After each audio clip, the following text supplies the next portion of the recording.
শোনেন, আমি তো নদী গবেষণা ইনস্টিটিউট নিয়ে কথা বলতে এসেছি। এইটা বললে কিন্তু দেশেরও একটা উপকার হবে, এই প্রতিষ্ঠানেরও একটা উপকার হবে। প্রশ্নগুলো ওইখানেই আমরা সীমাবদ্ধ রাখি, তবে যেহেতু আপনি প্রশ্নটা করে ফেলেছেন আমি উত্তর দিচ্ছি।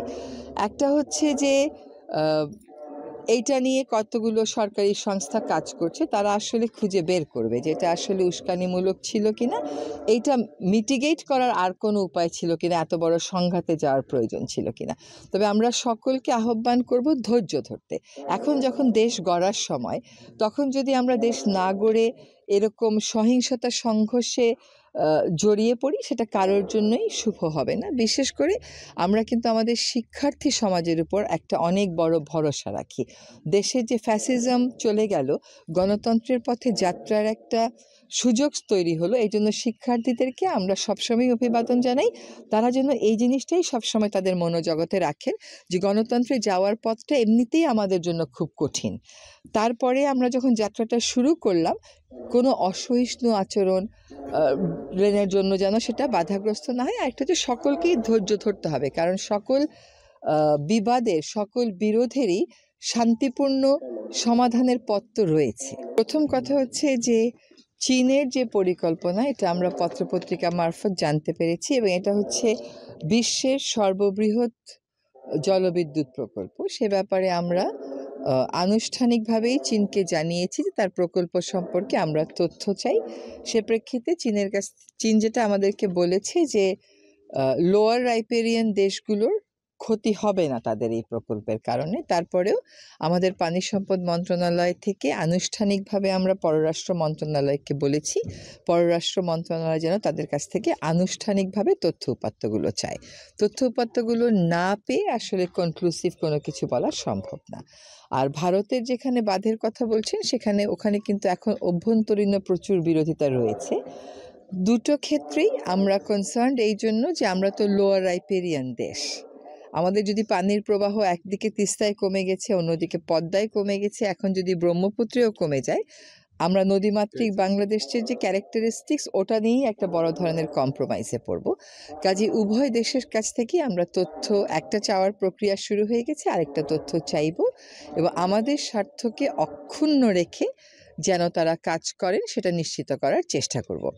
এখানে যেটা একটা নতুন মোড়, সেটা হচ্ছে যে সবসময় বাংলাদেশ বলে ভারতকে যে আমার স্বার্থ অক্ষুণ্ণ রাখতে হবে। এবার ভারত কিন্তু চীনকে সে কথা বলতে বাধ্য হচ্ছে, কারণ ভারত ব্রহ্মপুত্রের ক্ষেত্রে লোয়ার রাইপেরিয়ান। আমরা যখন নদীর কথা বলি, নদী গবেষণা ইনস্টিটিউটের কথা কেউ বলি না।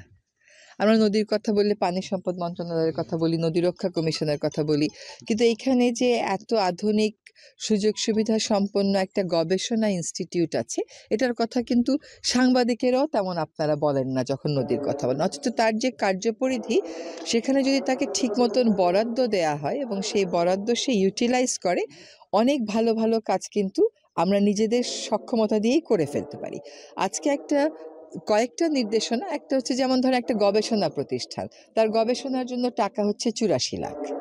তো সে কি গবেষণা করবে? নদীর সংখ্যা যদি আমার হয় ১১৭৬, বা ধরেন যাচাই বাছাই করে ১১০০-র মধ্যেই হয়তো বা আসলো, তো ৮৪ লাখ তো পার নদীতেই ১ লাখ করে পড়ে, তো সে গবেষণাটা করবে কোথা থেকে? আর গবেষণার মতন গুরুত্বপূর্ণ একটা কাজকে এত অবমূল্যায়ন করার কোনো সুযোগ নেই। কাজে আমরা চেষ্টা করব আগামী বাজেটে গবেষণার জন্য যেন পর্যাপ্ত না হলেও অন্তত বড় বড় ক্ষেত্রে সে গবেষণা করতে পারে এমন কিছু টাকা নিয়ে আসতে। এই সংস্থার ভিজিবিলিটি, তার দৃশ্যমানতাটা বাড়াতে হবে। যেটা বললাম যে আপনারা তো কেউ এই সংস্থার কথা বলেন না, নদী দূষিত হলে বলেন না নদী গবেষণা ইনস্টিটিউট কি করছে, বলেন নদী গবেষণা নদী রক্ষা কমিশন কি করছে। তো নদী গবেষণা ইনস্টিটিউটকে কিছু কিছু কাজের এরকম নির্দেশনা দেয়া হলো, যেটা তাদের ভিজিবিলিটি বাড়াতে সহায়তা করবে। যেমন শিল্প প্রবণ এলাকাতে নদীগুলো কি মাত্রায় দূষিত, ঢাকার বড় বড় নদীগুলো যে দূষিত, সেগুলো জিপিএস পয়েন্ট এসেই তো আমাকে আইডেন্টিফাই করে দিতে পারে। আমার তো দাতা সংস্থা থেকে লোন নিয়ে এটা করার প্রয়োজন পড়ে না। এটা একটা সিদ্ধান্ত হলো। বালু উত্তোলন একটা অনেক বড় ব্যাপার, একটা অনেক বড় বিরোধেরও জায়গা। তো বালু উত্তোলনের কি প্রভাব পড়ছে নদীর ইকোসিস্টেমের উপরে, সেটা ব্যাপারেও তাকে গবেষণা করতে বলা হলো এবং কী প্রক্রিয়ায় করলে এই কনফ্লিক্টগুলো আমরা এড়িয়ে চলতে পারি এগুলোর ব্যাপারেও তাকে রিকমেন্ডেশন দিতে বলা হলো।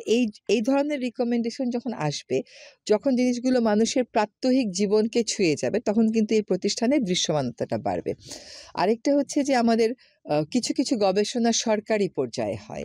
সেই গবেষণাগুলো দেখা যাচ্ছে সরকার বিভিন্ন শিক্ষা প্রতিষ্ঠানকে বা অন্যান্য সংস্থাকে দিয়ে করায়। বিভিন্ন টেস্টিং হয়, সেই টেস্টিংগুলো আমরা অন্যান্য প্রতিষ্ঠানকে দিয়ে করাই।